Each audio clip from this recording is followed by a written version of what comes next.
The Phoenix Suns lost Game 1 on Saturday afternoon in Minnesota, and while the final score is clearly very ugly, on today's episode of Locked On Suns, why poor offensive approach, untimely runs, and a bad luck injury combined to drop the Suns with a 25-point L in Game 1. Let's go.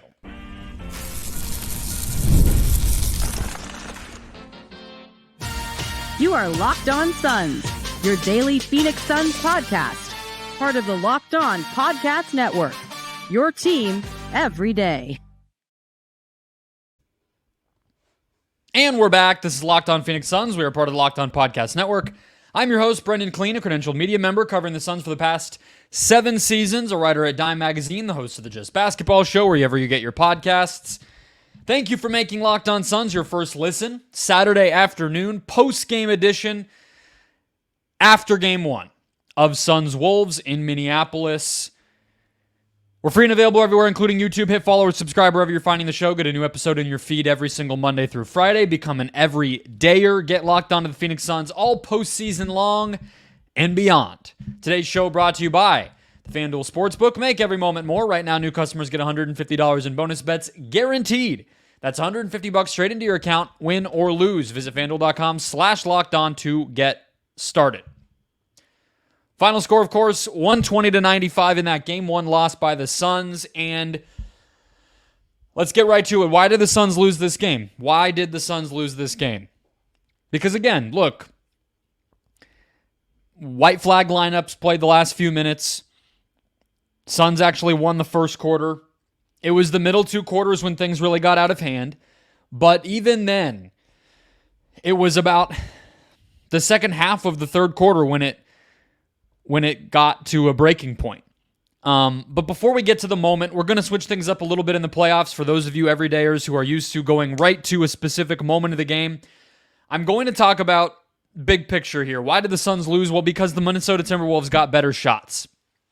All right, and that might sound obvious, but I'm not talking about making shots. I'm not just telling you that Minnesota won because of their field goal percentage or something silly like that. Minnesota did shoot 50% from the field. The Suns only shot 44%. The Wolves made more threes. You can say that, of course, but it's really about the quality here. And there were a few reasons for that. Transition defense. Let's just start there, okay? That's a maybe a little bit of a smaller detail, but Minnesota in this game, you could feel, especially after the first few possessions and then all the way through the rest of the first half, that this game had a pace that has not been typical for most matchups between these two teams. And you would think that would benefit the Suns, but in this case, it didn't. So Minnesota had 23 points off of turnovers. They had 13 fast break points. Both of those numbers were better than the Suns. If you look at more efficiency numbers, you would look and see that the Wolves added 4.4 points to their offensive rating per 100 possessions in transition. They nearly had twice as high a frequency in transition as the Suns did, and almost every single time that they created a turnover, they were off to the races. The Suns actually did a little bit better running off of Minnesota's missed shots, whereas the Wolves were mostly running off of turnovers. But regardless, that really impacted the game. And I thought it wasn't just about the offenses. I thought the transition defense disparity was very big. Because again, the Suns didn't try to push quite as often off of steals. They didn't get as many steals. But yet, they did run off of missed shots. And I thought Minnesota did a good job of getting set up. What I think you saw from the Suns was that they just had very little stability and resistance. Yeah, maybe they had, they matched up. There was the Ant 3 off of the right wing early after Book fell down. That would be an example of not even getting back. There were a couple like that, but yeah, okay, maybe you could say for the most part the Suns had 5 dudes back, and each one of them was standing opposite a Wolf, but it didn't end up being the difference in terms of did they score or not. the Wolves were just pounding the paint off of those transition opportunities. The other thing is, look, this was a pick and roll game. A lot of people who are more X's and O's savvy or whatever you want to say were saying this, right? David Nash, who is a good Twitter follow on Suns Twitter, used to do a newsletter, used to do a podcast. Jason Timpf from The Volume, Hoops Tonight, he had a lot of these similar points. Both teams, in terms of their approach, running pick and roll can be somewhat inconsistent, and both teams, well, Minnesota defensively obviously has this built-in advantage guarding the pick and roll with Rudy Gobert and great point of attack defenders, whereas the Suns can sometimes be inconsistent defensively against pick and roll if they're, if Beal and Booker and Allen aren't up to snuff as point of attack guys. Nurkic can be exploited. So it was really like, can Minnesota take advantage of a weaker defense, or can the Suns basically make the Wolves' strong defense look human? And in this case, the first thing happened, and the second thing very much did not, which is how you get a lopsided result. I thought, to be specific here, the Suns' guards, when Gobert was defending the big man in the pick and roll, and we're going to get to game plans in the second segment, at least for the first few games. I'm going to spend an entire segment telling you the main highlights of what I think each team's game plan was and how it went. So we'll get into more detail here. But when it was Gobert specifically, it almost felt like they were premeditated in their hesitancy to get to the basket. So they were kind of expecting to take a mid-range shot or expecting to find a kick out or a skip pass rather than noticing what Rudy was actually doing, which a lot of the time was stepping a little further out here than normal. He wasn't in a deep drop like, like the first Defensive Player of the Year award era Rudy Gobert. And so there was space to hit the basket, and the Suns didn't take it. That allowed time for the point of attack defenders, Nickeil Alexander-Walker, Ant, Conley even, obviously Jaden McDaniels, to catch up to the play, contest from behind, recover, and just take away even the mid-range shots the Suns may have been looking for. On the other side, the Suns were just giving up mismatches way too often against Karl-Anthony Towns and against Anthony Edwards. Ant was able to attack Grayson Allen a lot down the stretch of the second quarter into the third quarter as he got going.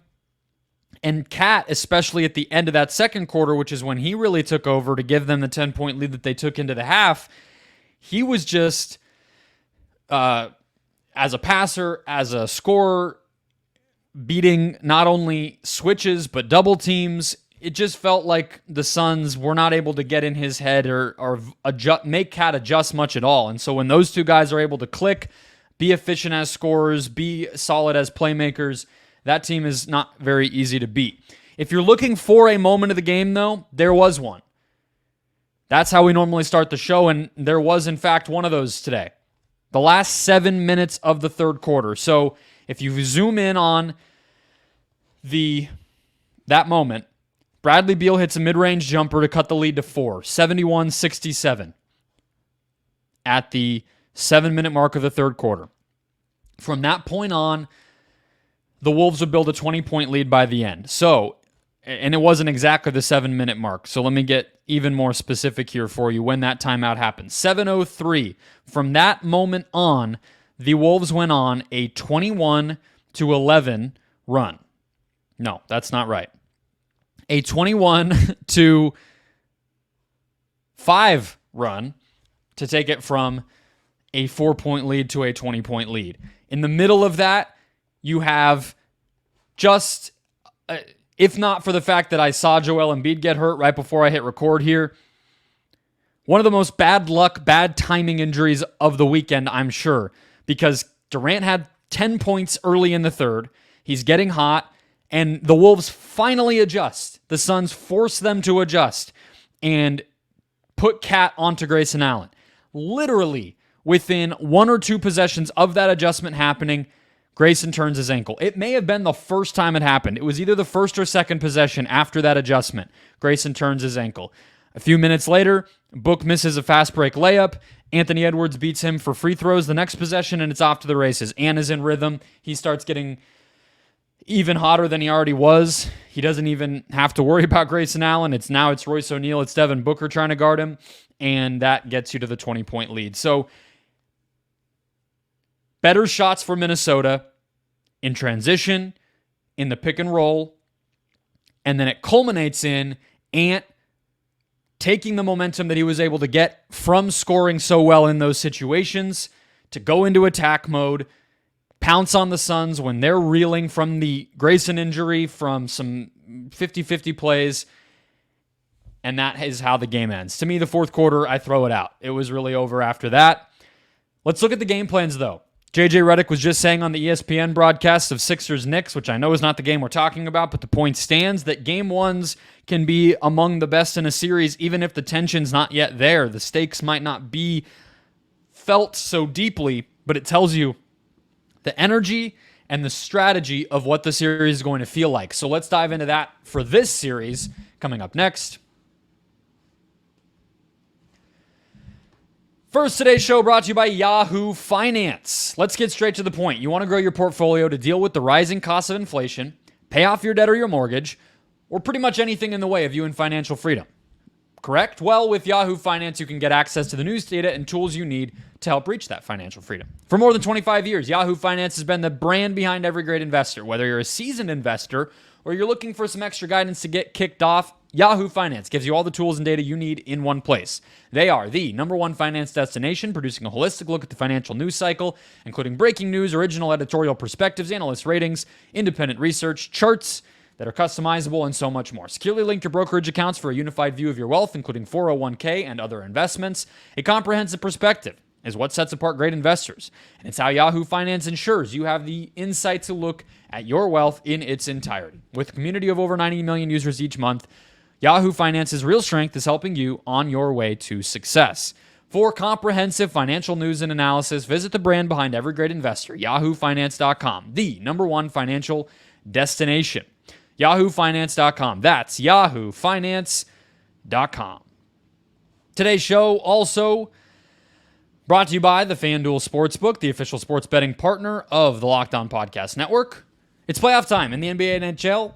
Baseball's in full swing, and FanDuel is your place to bet on every game. Right now, new customers get $150 in bonus bets guaranteed. That's $150 straight to your account, win or lose. I'm looking at Sunday's NBA playoff odds, because that's probably when many of you will be listening to this. We actually already have Game 2 odds for Suns-Wolves. Wolves -3.5. The over-under is still low. It hit the over here in terms of total points. The one I kept telling you to keep an eye on, 214.5. It was 215 in Game 1, and it's gone down a point for Game 2. So keep an eye there. Much more to bet on. Slap shots, home runs, slam dunks, and more. All on an app that's safe, secure, and super easy to use. Visit FanDuel.com/LockedOn and make your first bet an automatic win. FanDuel, America's #1 sportsbook. Keeping it rolling, let's look at the game plans for each team. All right, and that's going to be,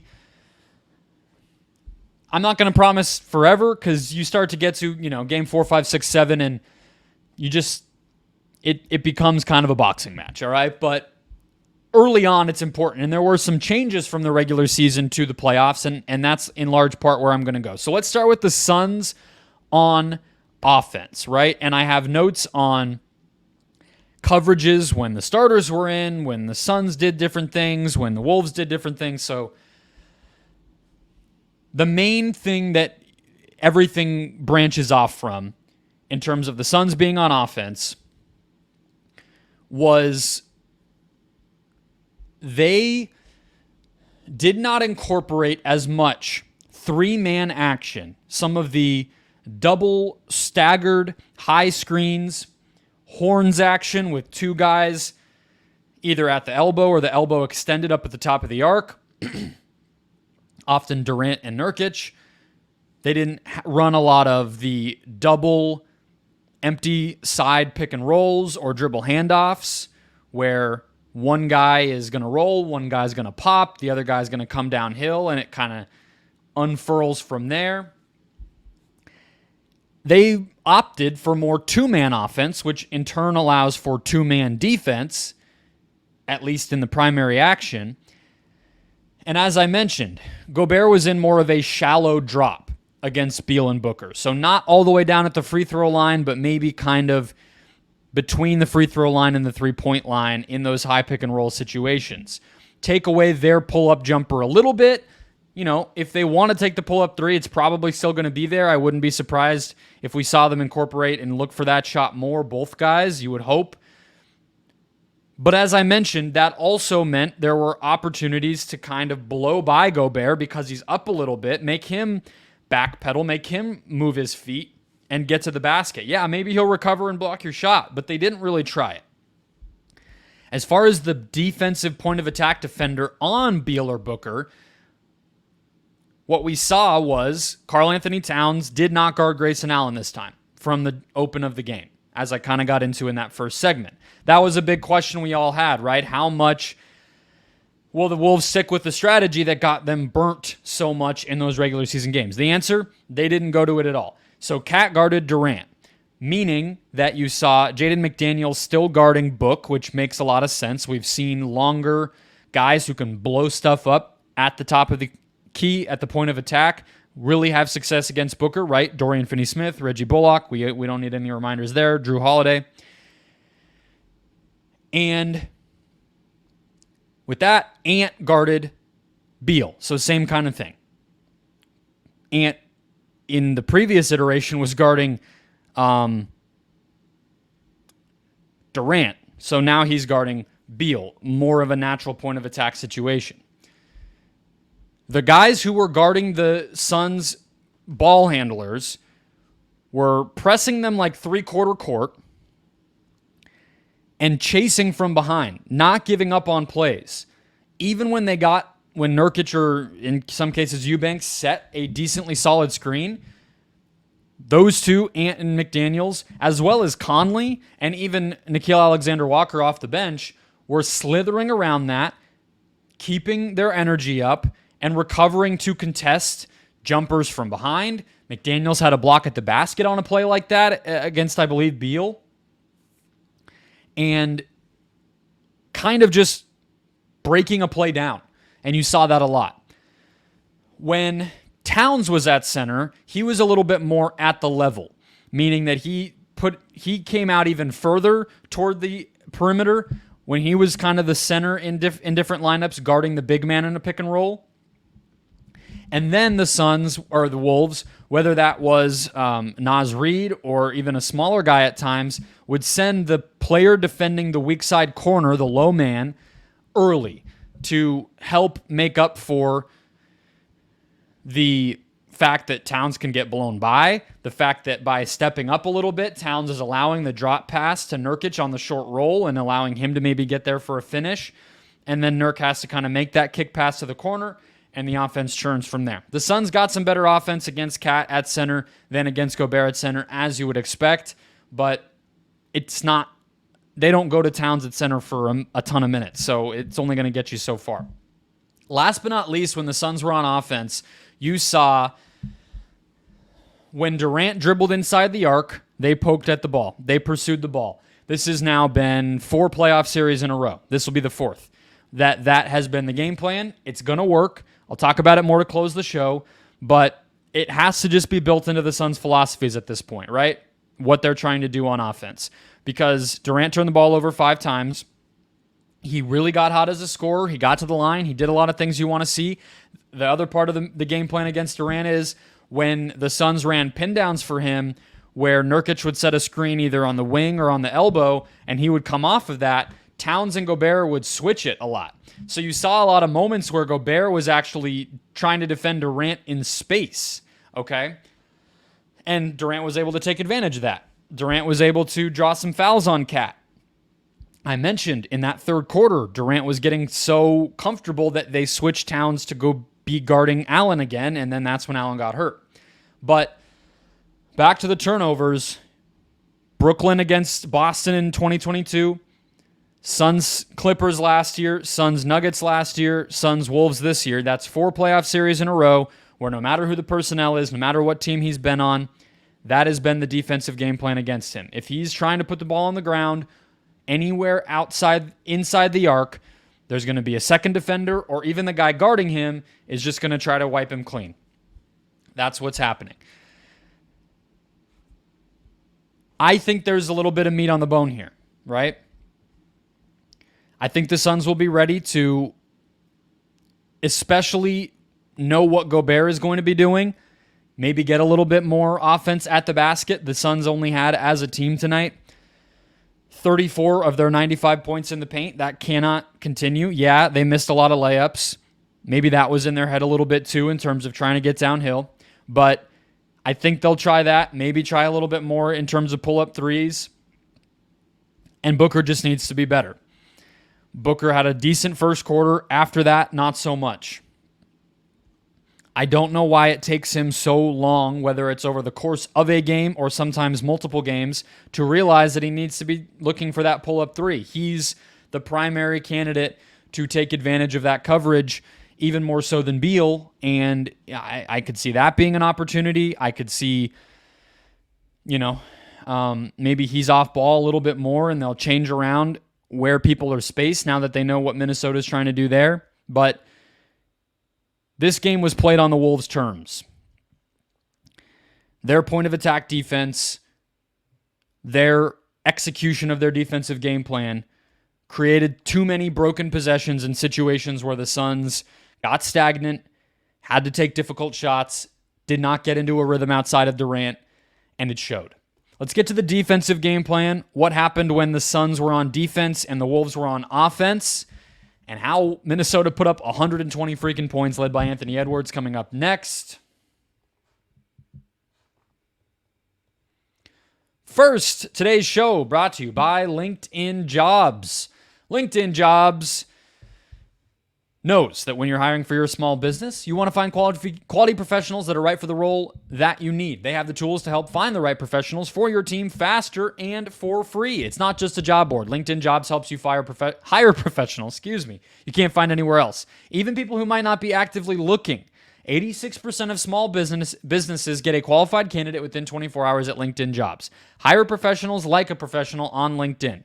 I am proof that LinkedIn Jobs works. I myself wasn't fully looking for a job, but I knew, hey, I want to write about sports. I am interested in sports media. I'm interested in sports business. The website I now write for, Awful Announcing, posted a job. Hey, this certain type of position, it's going to be a little different than what we normally do. If you're qualified, reach out. Here's the email. Here's the hiring manager, whatever. I messaged them. I saw the qualifications. They saw that I was qualified. We set up an interview, and the rest is history. LinkedIn knows small businesses are wearing so many hats, but they make the process easier with writing job descriptions for you, finding the right candidates, and much, much more. Join 2.5 million small businesses using LinkedIn for hiring. Post your job for free at linkedin.com/LockedOnNBA. That's linkedin.com/LockedOnNBA to post your job for free. Terms and conditions apply.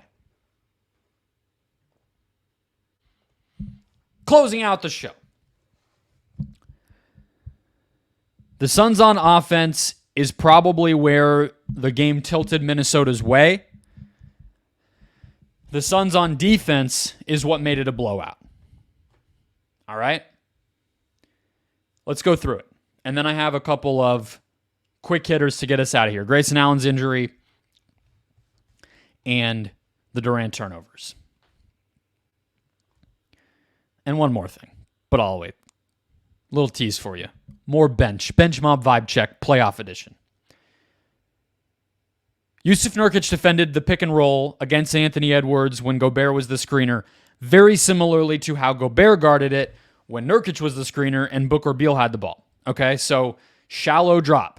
Not deep at the free throw line, but also not a hedge all the way up to the level of the screen, all the way out to the three-point line. Certainly not a blitz like you would see, Domantas Sabonis or Chris Bosh back in the day with the Heat often do. Or, Maxi Kleba 2022, right? And what's interesting to look at is Ant only had 8 points with 5 minutes to go in the first half. I believe even after that, he scored 3 more points. 3 more points. So I believe that would mean he had 11 at halftime. And it really was that flurry at the end of the third, and he got going a little bit in the beginning of the third as well, that took over the game. In the final 6 minutes of the third quarter, he had 8, 10, 11, 14 points. I believe he had like 18 in the whole quarter. Meaning, if you had a calculator, a clock going in your head, how long is it going to take Anthony Edwards to solve the Suns' coverage, which I told you he would. He's been a playoff killer every single step of the way. He can be a little tentative. He doesn't always trust his pull-up three. There's some limits to his game. He can be turnover prone, but he scores against every defense. FIBA, the playoffs, the play-in, he's done it every time. You might have hoped if you were a Suns fan, hey, maybe they can steal one on the road before he adjusts, before he figures things out, and maybe they try to win through other guys like Naz Reid or Karl-Anthony Towns. No, it took him a half. It took him a half to dissect it. So, really what I think you saw in that third quarter, because the Suns tried Durant on him, the Suns tried Booker on him in a lineup where it was Booker, Grayson, Royce, Durant, and Nurkic with Beal off. Instead of going to Grayson, they actually had Booker guard Ant for a few possessions. He got off of it early at times. Got a open three for Naz Reid at one point in the third quarter that way, and some other open shots given the attention he was getting.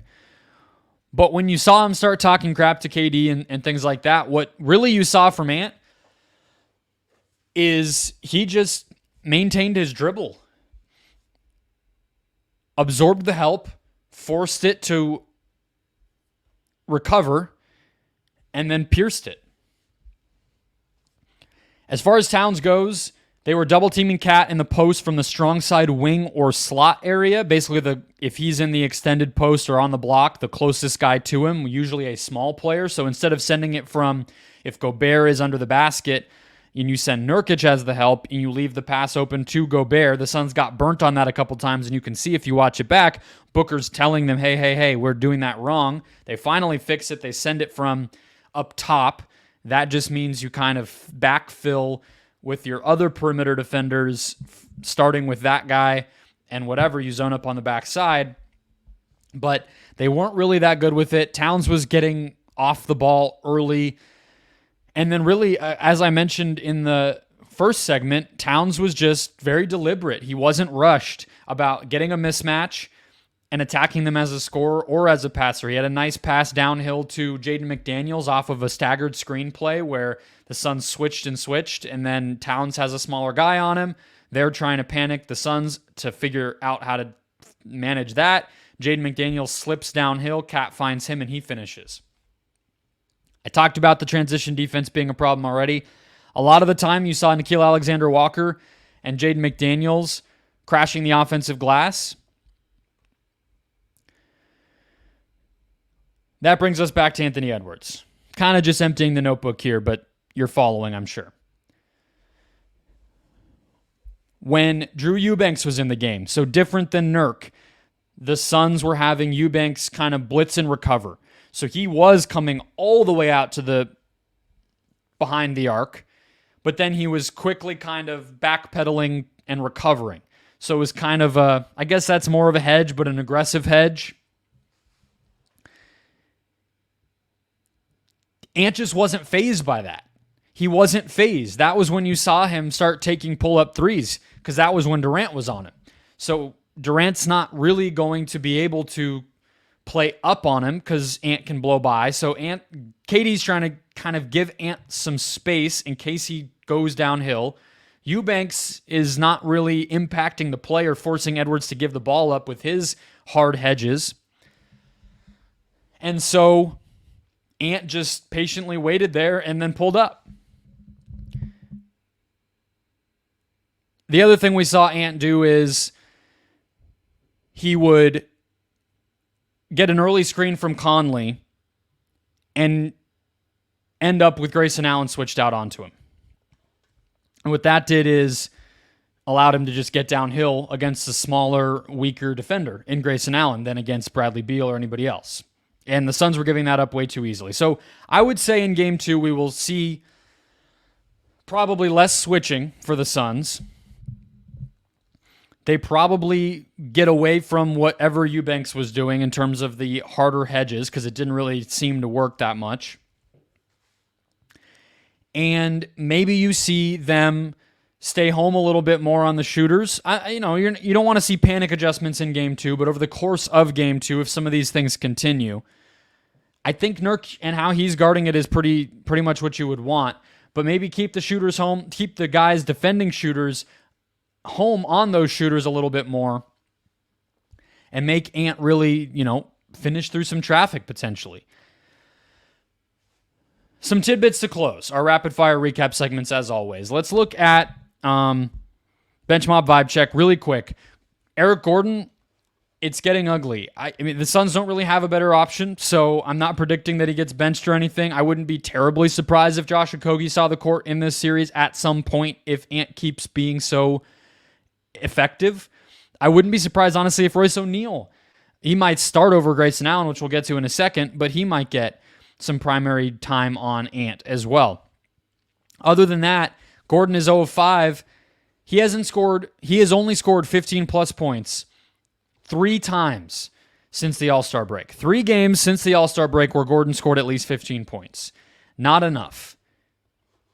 And defensively, all the guys he would be guarding are quicker than him. Every single player on the Wolves. Even Monte Morris, their backup point guard, Kill Alexander Walker, backup wing. You could even tell me Jaden McDaniels is quicker than Gordon when he looks to score. So it's not going to be a good series defensively for Gordon, and if he's not going to take that many shots and not going to be able to make that many shots, it's going to get really ugly. He was a minus 18. That was second worst on the team.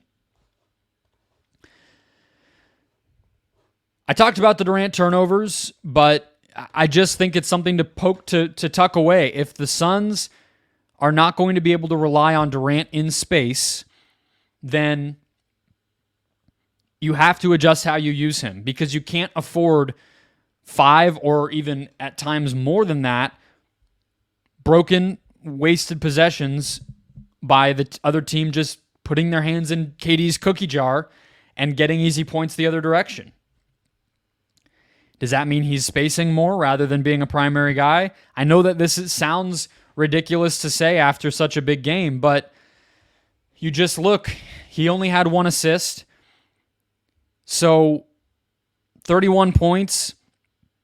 So he had 17 shooting possessions. Let's say it's 18 shooting possessions and 8 trips to the free throw line. That's 26 time shooting possessions, 31 points, and the 5 turnovers. If you were to map out the points per possession, which I know is a little nerdy, it's probably not that great despite scoring 31. Last but not least, the Grayson Allen injury. That looked pretty dicey. We know that Allen has had some ankle fluky moments throughout the season. I would say he could miss Game 2. And it's not even an expectation at this point. It's kind of the only option. Royce O'Neal would start. Again, I would not be surprised if Royce O'Neal started some possessions defending Anthony Edwards as a change of pace option. He's big, at least, and can kind of corral those Ant drives in a way that Beal is giving up some size on.